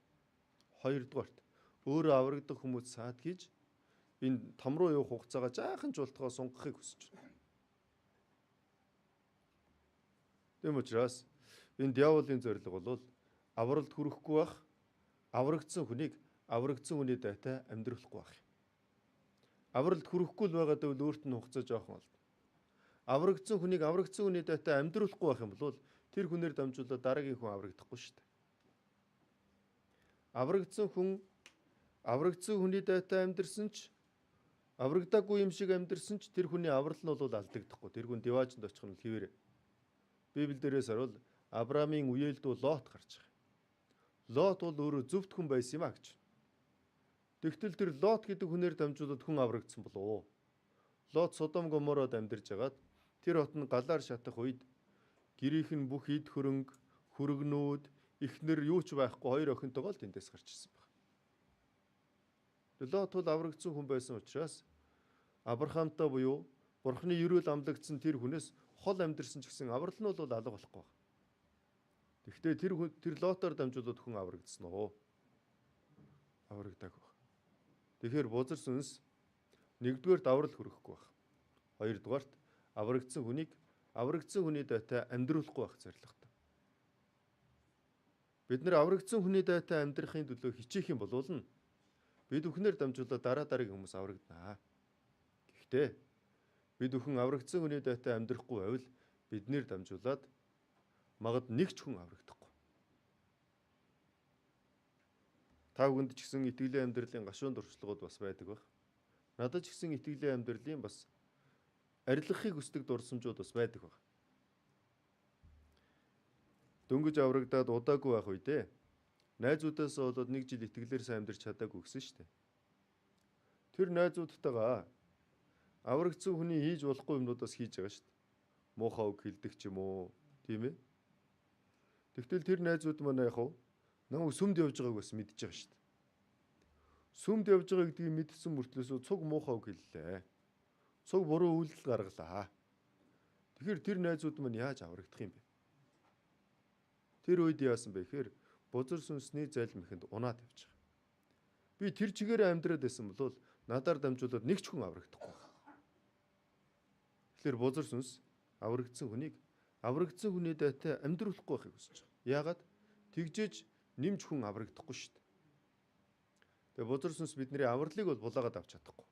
Гэхдээ аврагдсан хүний дайтай амьдрахгүй гар залмих хэрэглэж болно гэсэн үг. Тэм учраас Иохан 15-ын 3 дээрээс харуул ингэж байна. Миний хэлсэн үгээр та нар хэдийн цэвэр болжээ гэж. Цэвэр болжээ гэдэг чинь бохир байж байгаа цэвэр болсон байна шүү дээ. Юугаар бохир байсан бэ? Гим нүглээр бохир байсан бэ. Тэгээ одоо гим нүглээс цэвэрхэн болсон бэ. Тэгээд юугаар цэвэрхэн болсон бэ? Үгээр цэвэрхэн болсон ба. Есүс Христийн үгийг сонсоод цэвэрхэн болсон ба. Тэгээ хэдийн цэвэрхэн болжээ гэж. Болж байна гэж хэлээгүй. Аль хэдийн болцсон байна гэсэн ба. Гим нүглийг нь мөнхөд уучлсан учраас цэвэрхэн болцсон байна. За тэгээ хэдийн цэвэрхэн болсон хүмүүс одоо яах вэ? Миний дотор оршиг тун. Аврагдсан хүн Есүс Христийн дотор оршоо. Тэгвэл би ч бас та нарын дотор оршино. Хэн миний дотор оршиж би мөн түүний дотор оршино. Тэр их жимс гаргана гэсэн. Аврагдсан хүн чуулган дотор Есүс Христийн дотор байх хэрэгтэй. Тэгжээж их жимс гарна. Гэтэл аврагдсан хүнээс жимс гаргахыг бузар сүнс хүсэхгүй байна. Тийм учраас яах вэ? Чуулганаас аль бол холдуулахыг хүсэж байгаа. Хин миний дотор ис байна. Тэр мөчөр мэд хаягдаж хухаарна. Хүмүүс түүнийг аваад шатаах болно гэсэн. Энэ юу гэсэн үг вэ? Тэр хүн аврагдсан хүний дайтай юу ч хийж чадахгүй гэсэн. Надаас ангид та нар юу ч хийж чадахгүй гэсэн. Аврагдсан хүн чуулганаасаа ангид аврагдсан хүний дайтай юу ч хийж чадахгүй. Тэр хүнийг юу ч хийж чадахгүй болохын тулд яах вэ? Чуулганаас л холдуулж чадах болно шүү дээ. Тийм учраас бузар сүнсний зорилго юу юм бэ? Авралт хүрэхгүй байх. Бас нэг зорилго нь юу юм бэ? Аврагдсан хүний дайтай амьдруулахгүй байх. Тэхийн тулд залилдаг, мэхэлдэг, өрсөлддөг. Тийм. Тэгэхээр бид бүхэн энэ бузар сүнсний зорилгыг мэднэ. Тэгэх юм бол бид бүхэн итгэлийн амьдралынхаа зөв зорилготой болох боломжтой. Итгэлээр амьдрахад дандаа шулуун дардан бас байхгүй. Зарим үедээ бартаатай бас байна. Израилийн ард түмэн цөлд 40 жил амьдраад Канаан нутг руу орсон баг. Цөлийн 40 жилийн амьдрал нь бид бүхний итгэлийн амьдралыг харуулж байна. Канаан нутг руу орсон гэдэг нь мөнхийн ливажн руу орсон гэдгийг бас дүрсэлж үзүүлж байна. Израилийн ард түмэн Египтэд боол байсан. Бид бүхэн ч гэсэн гим нүглийн боол байсан. Израилийн ард түмэн хурганы цусаар Египтээс гарсан. Бид бүхэн Есүс Христийн цусаар нүглийн болчлоос чөлөөлөгдсөн. Израилийн ард түмэн улаан тэнгисийг гаталсан. Бид бүхэн ч гэсэн баптизм хүртсэн баг. Тэгээд хаашаа орсон бэ? Цөл рүү орсон. Цөлд амьдрна гэдэг бол зарим хүнд их амархан, зарим хүнд их хэцүү. Ямар хүнд амархан байх вэ? Дунд нь байсан ариун майхныг тойроод ойрхон байж байгаа хүнд их амархан. Ямар хүнд их хэцүү вэ? өөрийн бодол ихтэй Бурхны бай гэсэн газар байдгүй тэр хүмүүст их хэцүү. Ямар хүнд бас их амархан бэ? Бурхан удирдах юм бол заа гэдэг хүнд их амархан. Бурхан 2 хоног дараалаад нүүх юм бол үүлэн баг нь галан багнаар удирдах юм бол бурхан яв гэж байгаа юм байна. Дагаад явчихж байгаа хүнд амархан. Тэгэхээр ямар хүнд хэцүү вэ? Нэг өдөр нүүц юм чинь маргааш нь заавал амрах ёстой гэд өөрийнхөө зөрүүдлээд байдаг хүнд бас хэцүү. Тэгээ Израилийн ард түмэн цүлд амьдарч байгаа үедээ заримдаа баярлж исэн үү? Заримдаа бас гомдож исэн үү? Цүлд амьдарч исэн учраас хэцүү санагдчихэж болно. Гэхдээ Бурхан өдөр нь үүлэн багнаар, шөнө нь галан багнаар тэр хүмүүсийг өдөр шөнөгүй асарч исэн баг. Өдөр болгон Бурхан манна болгож исэн баг. Тэгэхээр тэр хүмүүс заримдаа амархан юм шиг санагдаж, заримдаа хэцүү юм шиг санагдчихсан баха. Итгэлээр амьдрах ч гэсэн бас адилхан. Заримдаа амархан юм шиг санагдаж, заримдаа хэцүү юм шиг санагдана. Тэглээгээд нэг өдөр хэцүү юм шиг санагдахаар нь дандаа хэцүү байдаг юм шиг бодоод чуулганаасаа холдоод явчвал юу болох вэ? Модноосоо салаад унсан мөчөртэй адилхан болно гэсэн үг. Чуулганаасаа холдоод явчихна гэсэн үг. Тэр завшааны чинь бузар сүнс хүлээж агаад тэр завшаанаар чинь бузар сүнс чуулганаас нь холдуулчих. Тэгэхээр одоо тэр хүнээр дамжуулаад үр жим сургах болов. Тэр хүнээр дамжуулаад хүн аврагдах болов. Энд чинь бузар сүнсний залмихэнд унаж байгаа хэрэг. Нэг хүний тухай сонссон. Чуулганд яваад итгэлээр амьдраад сайхан байсан. Ахан дүүстэй нөхөрлөөд сайхан байсан. Үг сонсох болгонд ухаараад сайхан байсан. Гэхдээ нэг зүйл жоохон хэцүү байсан. Сайн мэдээ тараагдж өгдөг. Тэгээ яаж сайн мэдээ тараах вэ? Хүмүүсийг яаж аврах вэ гэж бодоод шаналж ийсэн үед чуулган дээр нэг хүнтэй муудалцсан байна. Тэгээ муудалцаад би үүнээс сүмд явах байлаа гэсэн. Тэгээ тэр хүн юу хийсэн бэ? Буруу урсгал гэдгийг мэдсээр байж буруу урсгалын сүм рүү явсан баг. Тэгээ тэнд очиод 1-2 жилиг өнгөрөөсөн баг. Тэгтэл их сони болсон байна. Яасан гэж? Аврагдчихад сүм рүү явъя гэдэг хад явдггүй байсан нөхөр нь буруу урсгалын сүмд яваад ихсэн чинь тэр буруу урсгалын тэр хүмүүс дээр очсон. Тэгээ тэр хүн 1-2 жилийн дараа буруу гэдгийг мэдээд яваад байсан боловч 1-2 жилийн дараа тэр хүн яасан бэ? Би чинь аврагдсан хүн штэ. Есүс Христийн цусаар гим нүглээ мөнхөд угаалгасан хүн штэ. Би чи энд юу хийж байгаа юм бэ? Есүс Христ цорын ганц аврагч гэдгийг мэдсээрэж өөр нэг нүдэнд харагдаж байгаа хүнийг аврагч гэд бодоод явж идэг. Би чи юу хийж байгаа юм бэ? Өөрийгөө ойлгоод тэгээ тэр хүн тэндээс гарсан баг. Би ийм байж болохгүй гэж. Би бурхны хүүхэд болчоод ийм зүйл хийж болохгүй гэж. Тэгээ тэр хүн тэндээсээ гараад аврагдсан хүмүүсийн чуулган дээр ирсэн баг. Тэгээ тэрний дараа нөхрөө тэндээс дуудсан чинь нөхөр нь ирдэг бай. Тэр хүн яасан бэ гэхээр бузар сүнсний залмихэнд хэдэн 100% унжих. Сайн мэдээ тараах гэсэн боловч тараагдахгүй жоохон хугацаа өнгөрөөл биз. Тэр үед нэг хүнтэй муудалцаал биз. Тэглээгээ чуулганаасаа явдаг нь яаж байгаа юм бэ? Тэгж болохгүй шүү дээ.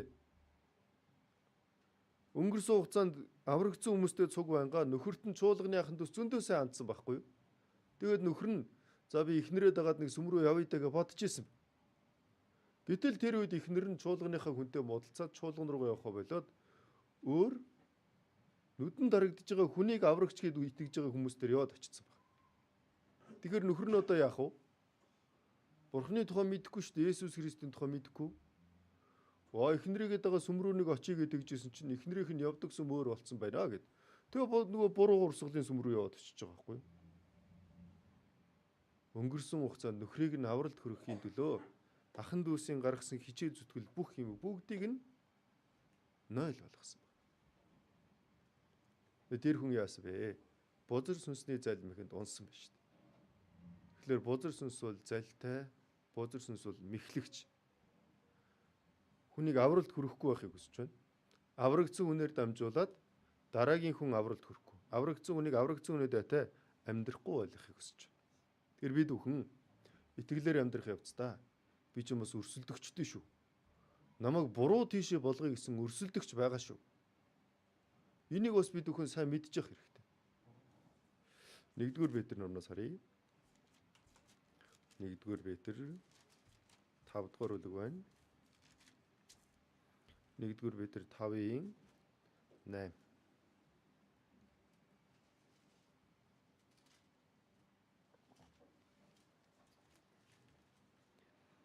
1-р Петр 5-ын 8.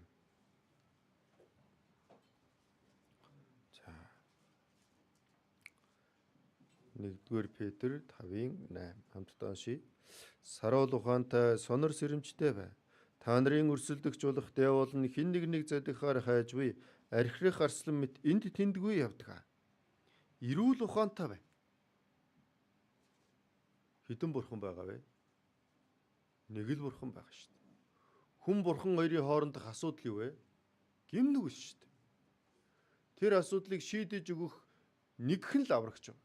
Тэр бол Есүс Христ. Есүс Христ цэвэр болсон хүмүүст юу гэж тушаасан бэ? Миний дотор байгтун гэсэн. Эрүүл ухаантай бай. Тэгээ сонор сэрэмжтэй бай. Намайг залилж байгаа юм биш үз? Намайг мэхэлж байгаа юм биш үз? Намайг бурхнаас, чуулганаас, Есүс Христээс надаар дамжуулаад өөрхөн аврагдахаас холдуулж байгаа юм биш үз? Сонор сэрэмжтэй бай. Та нарын өрсөлдөгч болох диавол нь хэн нэг залгихаар архирах арслан мэт гитэн явж байна. Аратан бол би аратан байна гэж архираад ирэхгүй шүү дээ. Хажууд нь ойрхон нуугдаад хүрээд ирдэг баг. Тэгээд шийдвэрлэх үед яах вэ? 100-аад авчих шүү дээ. Тэгээд аратны хоол болчих шүү дээ.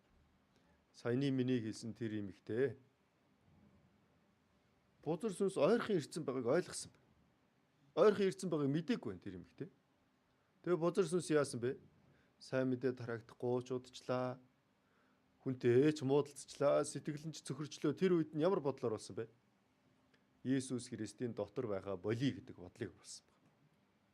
Диавол ч гэсэн бузар сүнс бодол оруулсан байгаа шүү дээ. Ямар бодлоор болсон бэ? Буруу ярьсан. Искариотын Юдас ч гэсэн диавол бодол оруулсан байгаа шүү дээ. Искариотын Юдаст диавол ямар бодол оруулсан бэ? Есүс Христийг заръя гэдэг бодол. Тэгээд Искариотын Юдасын тухай төрөөгүй байсан бол дээр байх байжээ. Яагаад вэ? Ядаж төрөөгүй л тамраа явахгүй шүү дээ. Төрөө чи миний ярьсан тэр хүн болвол Есүс Христийн дотор байхаа болий гэдэг бодол төрсөн. Тэгээд бүр Есүс Христ биш өөр хүнийг аврагч гэд бодоод явж байгаа.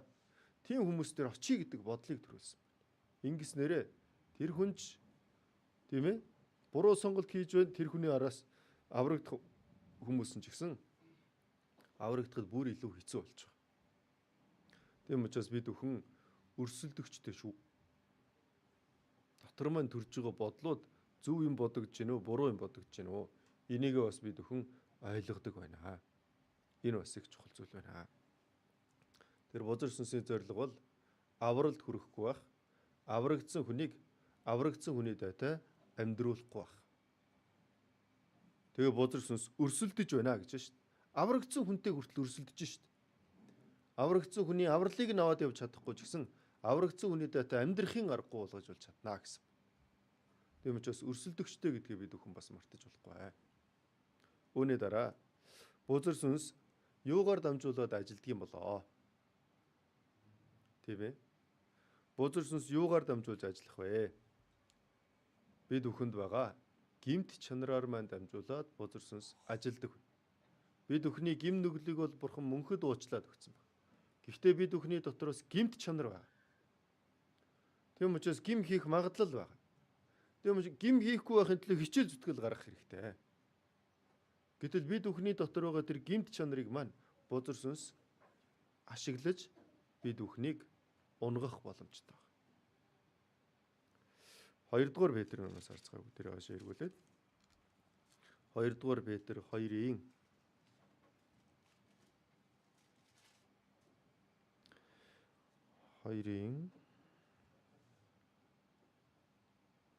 13-р ишлэл байна. 2-р Петр 2-ын 13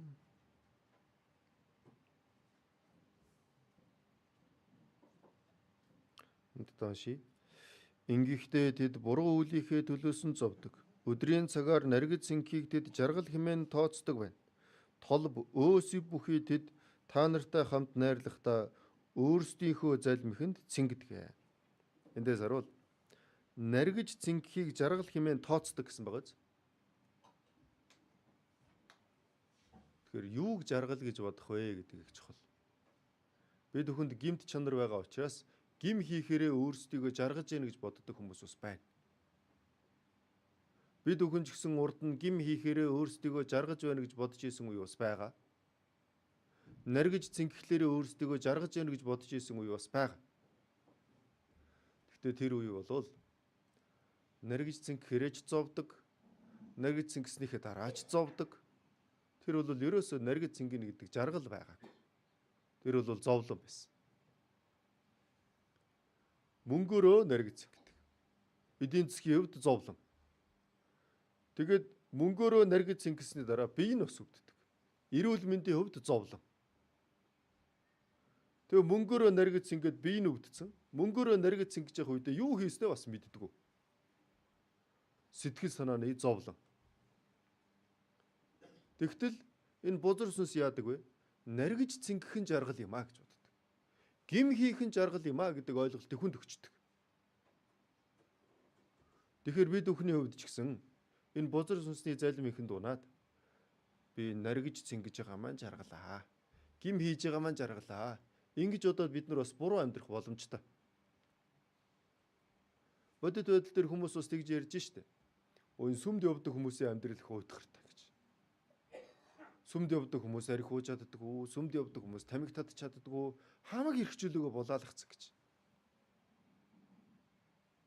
Бид бүхэн арх уухгүй, тамхи татахгүй, гим хийхгүй хичээдэг.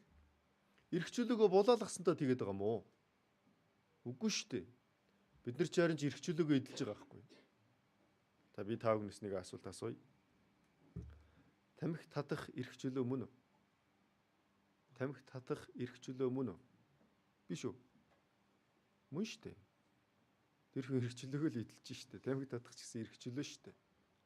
Гэхдээ бас нэг зүйл. Тамхи татахгүй байх эрхчлөө мөн үү? Мөн штэ. Хоёулаа эрхчлөө. Тамхи татах ч эрхчлөөний асуудал, татахгүй байх ч эрхчлөөний асуудал шүү дээ. Гэхдээ бидний дотор ямар бодол байж болох вэ? Тамхи татах нь эрхчлөө, татахгүй байх нь эрхчлөөгөө хаалгасан гэж бодож болно. Тэгвэл буруу бодож байна гэсэн. Энэ хоёр чинь хоёулаа эрхчлөө байхгүй. Тэгэхээр бид бүхэн одоо яагаад тамхи татахгүй байгаа вэ? Татахгүй байх эрхчлөөгөө эдлээд тамхи татахгүй байгаа. Арх уух ч эрхчлөө байж болно, уухгүй байх ч эрхчлөө байж болно шүү дээ. Тэгтэл бид бүхэн одоо яагаад уухгүй байгаа? Уухгүй байх эрхчлөөгөө эдэлж байгаа. Гим хийхгүй байх аль нь тэр хүний эрхчлөөний асуудал. Тэгвэл бид бүхэн хийхгүй байх эрхчлөөгөө л эдэлж байгаа. Түүнээсш баригдаад, боогдоод хүлэгдээд биш. Тэрийг хийхгүй болохоор жаргаж чадахгүй байгаа даа биш. Бид нар зүгээр л зөв эрхчлөөгөө эдэлж байгаа. Өөртөө яг хэрэгтэй эрхчлөөгөө л эдэлж байгаа. Энэ дээрээс харуул юу гэж гэнэ үү? Наргиж цэнгэхийг жаргал гэж тооцдог гэж шүү дээ. Тэгвэл бид өхөн үг сонсхийг жаргал гэж тооцдог. Ахан дүүстэйгээ нөхөрлөхийг жаргал гэж тооцдог. Бурханаас ирж байгаа нэгүслийг жаргал гэж тооцдог. Гим хийгээд жаргадаг байсан бол одоо гим хийхгүй байгаа жаргадаг.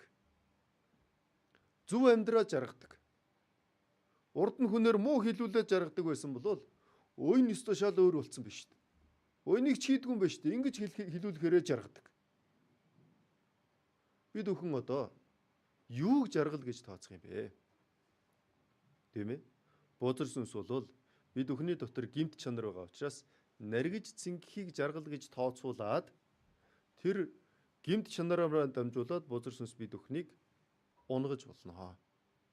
Харин бид өхөн унахгүй байх хэрэгтэй. Тэгэхэд тулд яах вэ?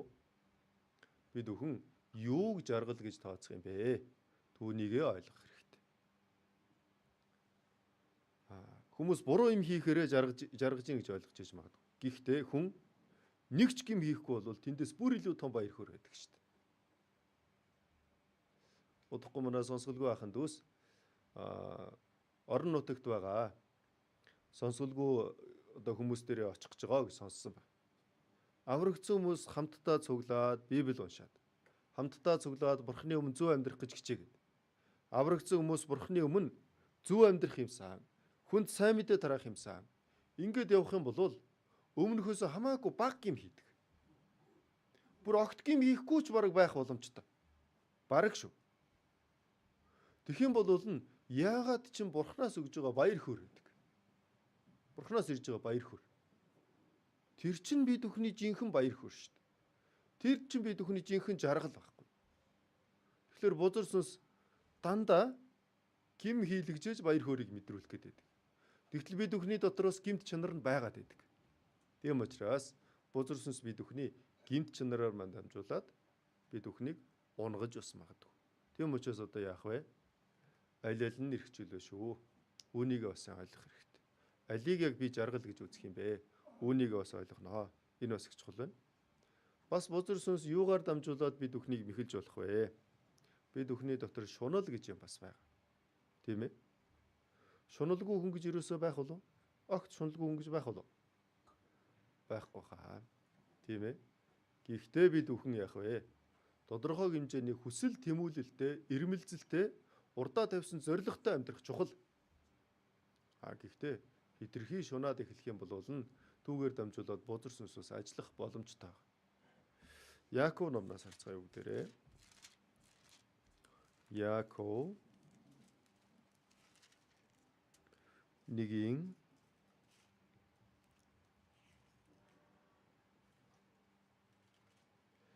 14-р эшлэл байна. Яаков 1-ийн 14.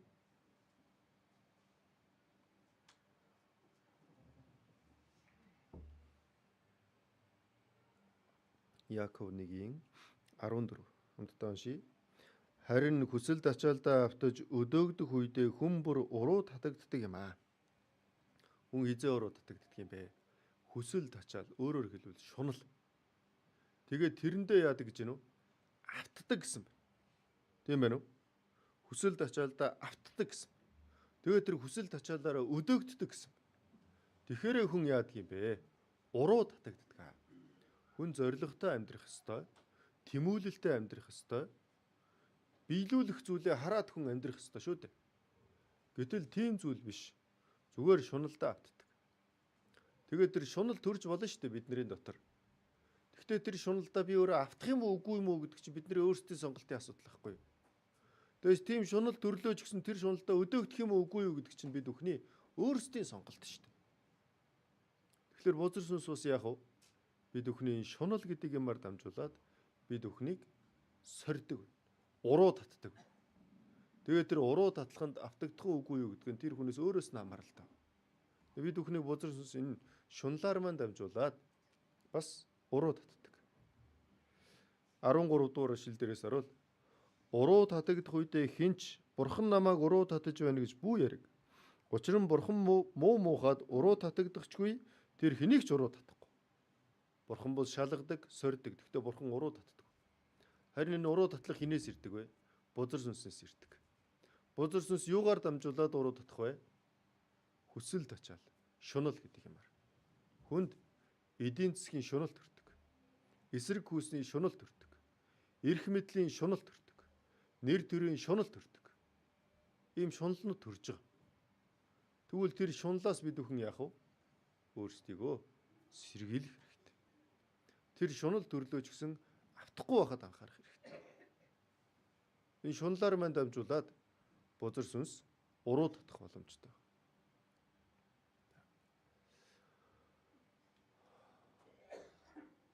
Авраам, Лот хоёулаа Египт рүү явсан. Тэр үед итгэлэн жоохон суларсан. Тэгээд буцаад ирсэн. Буцаж ирсний дараа Авраам дахиад бурхны өмнө тахил өргөсөн баг. Ингээд яасан бэхээр Авраамын итгэл сэргсэн. Харин Лот эргэж ирсний дараа тахил өргөөгүй. Удаачгүй Лот яасан бэхээр Содом Гоморогийн тэр зүг рүү нүүсэн баг. Яагаад Содом Гоморогийн тийшээ нүүсэн бэ? Тийшээ их устай байсан гэж. Мал маллахад амар байсан юм шиг байна. Тэгээ их устай учраас мал маллахад амар олон малтай олно гэж бодсон юм шиг байна. Хоёрдугаарт нь ямар байсан бэ? Египтийн газар нутаг шиг байсан гэж байгаа. Дөнгөсөө Египтийг очиод үзсэн. Египт гэдэг юмар зүрх сэтгэл нь дүүр. Тийм учраас Египттэй адилхан харагдаад тийш явсан гэж. Бас ямар харагдсан бэ? Эзний цэцэрлэг шиг харагдсан гэж байна. Эдийн цэцэрлэгч нь хамгийн анх хүмүүс гим нүглэхийг хөөгдөж гарсан шүү дээ. Гэтэл тэрнтэй адилхан харагдсан гэж байна. Тийм учраас энэ Лот яасан бэ? Тийм шунал төрж. Тийм учраас тэр шуналдаа автаж байна.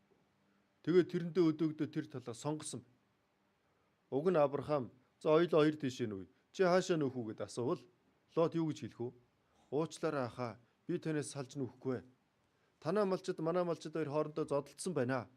Би муудалцсан байна. Би өөрийнхөө малчдад хэлье. Ингэж хэлэх ёстой шүү дээ. Тэгээ бүр Авраам хоёр тийшээ нүүе гэдэг Лот юу гэх ёстой вэ? Аха та эхлээд сонгох газраа сонгоорой. Дараа нь би нүүе гэж. Тэгтэл Авраамыг хилэнгүүтэл зүгээр хүлээж исэн мүү гэлтэй. Би ийшээ нүүлээ гэж сонгоод нүгөөд яваад гэсэн. Тэр бас юу байна вэ? Автаж шүү дээ. Хүсэл тачаал гэдэг юмдаа автаж шүү дээ. Тэгээ тэргээрээ өдөөгдөд үйлдэл хүртэл хийж байна шүү дээ. Тэгм учраас бузар сүнс бид өхний дотор энэ хүсэл тачаал шунал гэдэг юмар маань дамжуулаад ажиллах боломжтой байна. Тийм учраас бид өхөн ямарваа нэгэн зүйлд автах үедээ ямарваа нэгэн шуналд автах үедээ ч гэсэн жоохон сэрэмжтэй байна. Тэр бас их чухал. Хүн ямарваа нэгэн шуналд автагдчихаараа өөр юм нэгсэн харагдахаа болчдөг юм. Тийм ээ.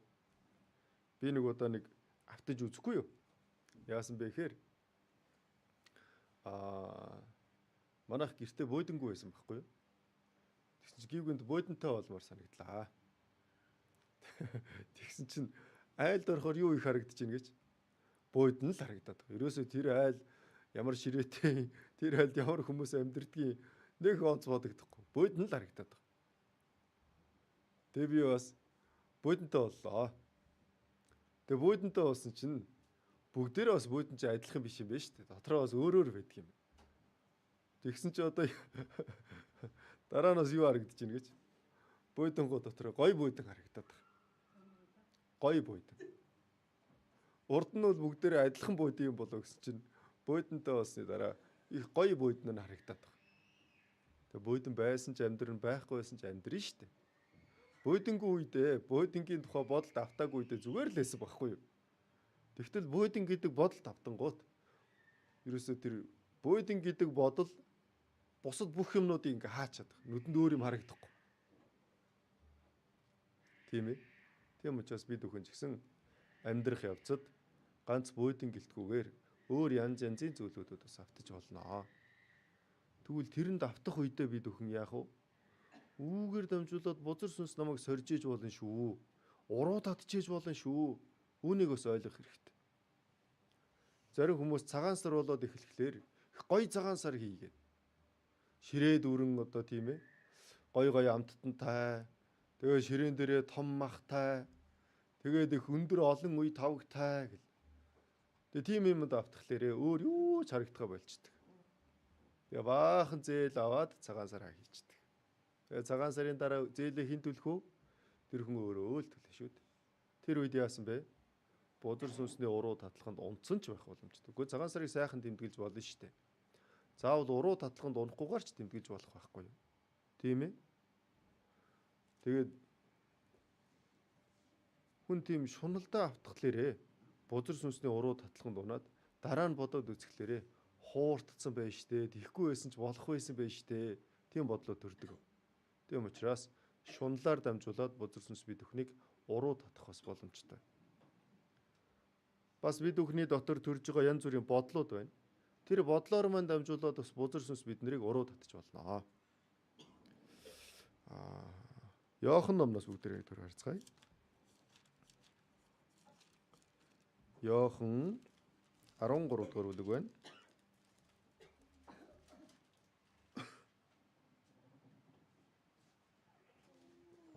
Иохан 13-ийн 2 дугаар ишлэл байна. Иохан 13-ийн 2.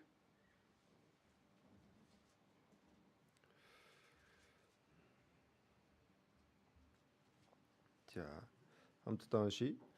Оройн цагийн үеэр Есүсийг бариулах санааг Симоны хүү Искариотын Юдасын зүрхэнд диавол хэдийн өгчээ гэж. За эндээс харуул. Юдасын зүрхэнд юу өгсөн бэ? Бариулах санааг өгсөн гэж. Өөрөөр хэлбэл Юдасын зүрхэнд Есүс Христийг бариулаад түүгээр дамжуулаад ашиг олё гэсэн бодол оруулсан байна. Тэр бодлыг одоо цаашаа үргэлжлүүлэх үгүй юу гэдг нь Юдасын өөрийнх нь сонголт. Тийм ээ. Тэгээ Юдас ийм бодол бодогдонгууд уул нь яах ёстой вэ? Есүс Христ надад нэг ч удаа буруу муу хандаж байгаагүй шүү дээ. Би юу гэж Есүс Христийг зарж идэх? Яагаад ийм зүйл бодож байна? Дахиж бодож болохгүй бодол юм байна гэд Юдас болчих болно шүү дээ. Гэтэл Юдас яасан бэ гэхээр энэ бодлыг үргэлжлүүлэн бодсон баг. Тэгээд эцэст нь бодсоор гоод үйлдэл болгосон баг. Бид бүхний дотор ч гэсэн бузар сүнс бодол оруулах боломжтой. Тэгвэл тэр бодлороо дамжуулаад уруу татагдахгүй тул бид нар бас яах вэ? Сэрэмжтэй байх хэрэгтэй. Нэг Христэд итгэжгүй ингэж ярьсан. Миний дээгүүр шувуу нисээд сүүдэр нь миний толгой дээр тусахыг би яаж чадахгүй. Гэхдээ миний толгой дээр шувуу үүрээ засахыг би болиулж чадна гэж.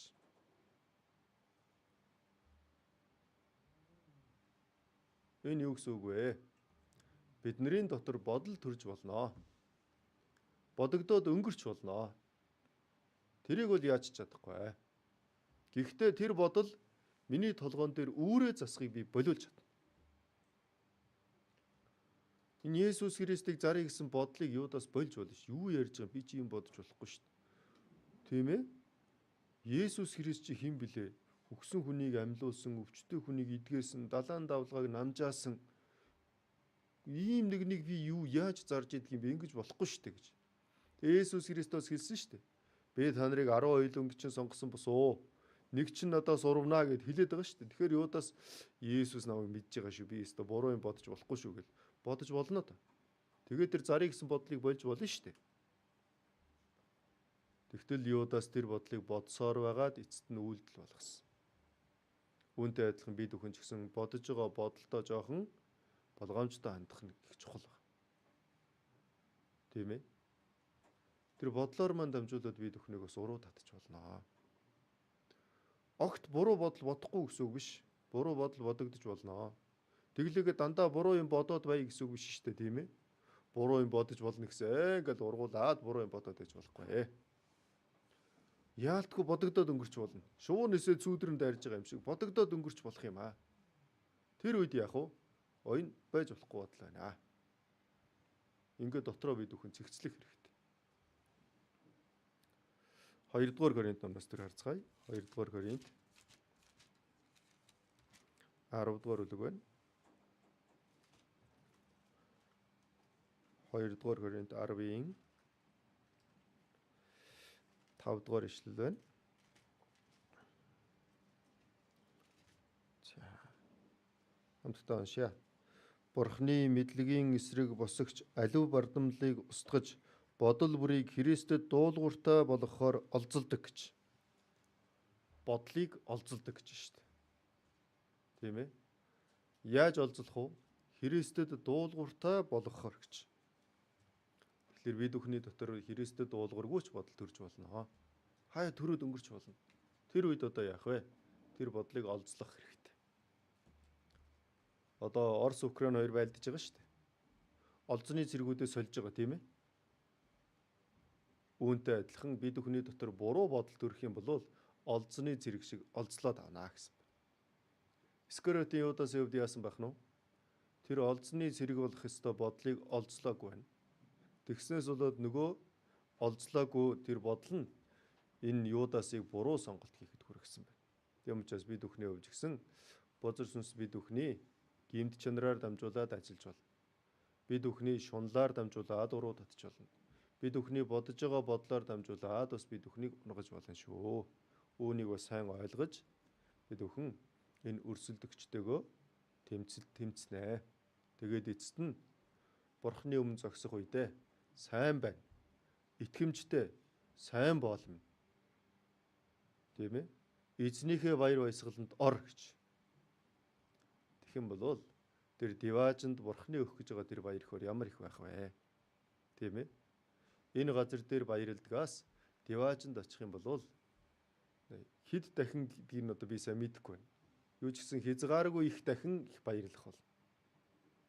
Учир нь Бурхан нүд үзээгүй, чих сонсоогүй, хүний зүрх сэтгэл төсөөлөгдөөгүй, ороогүй юмыг өөрийг нь хайрладаг хүмүүст бэлдсэн гэж байна. Бид нар бол хамгийн баяр хөөртэйг гэд ингээд төсөөлж болно шүү дээ. Гэтэл тэр Деважин руу орох юм бол хүний зүрх сэтгэл төсөөлөгдөөгүй юмыг өгнө гэсэн байхгүй. Тийм ээ. Тэгэхээр хэд дахин их гэх вэ? Тийм ээ. Бид өхний төсөөлшгүй их тийм баяр хөөргийг бид өхөн мэдэрнэ. Тэм учраас энэ ертөнцийн дээр ч гэсэн бузар сүнстэй бид өхөн тэмцэж амьдрнаа. Тийм ээ. Тэгээд ялалт байгуулж амьдрнаа. Энэ бас их одоо чухал юм байна. Хамтдаа залбирцгаая. Биднийг хайрлаж аварж өгсөн Бурхан минь баярлалаа. Бид өхөн Бурхан таны үгийг анхааралтай ажиглан сонсож, диаволын тухай сайн мэдэж, түүнийг бас ялж амьдрахад Бурхандаа тусалж удирдах өгөөрэй. Бид өхний сул тал диаволын ашигладаг залим ихний тухай ч гэсэн сайн ойлгож, түүний дагуу хэрэгжүүлэн амьдрахад та тусалж удирдах өгөхийг хүсэж байна. Эцэст нь Бурхан таны өгөх баяр хөөрөөр бид өхний зүрх сэтгэл дүүрэн амьдрахад та тусалж удирдах өгнө. Өнөөдрийн цагт хамт байж өгсөн Бурхан тань талархаж биднийг хайрладаг Есүс Христийн нэрээр залбирлаа. Амен.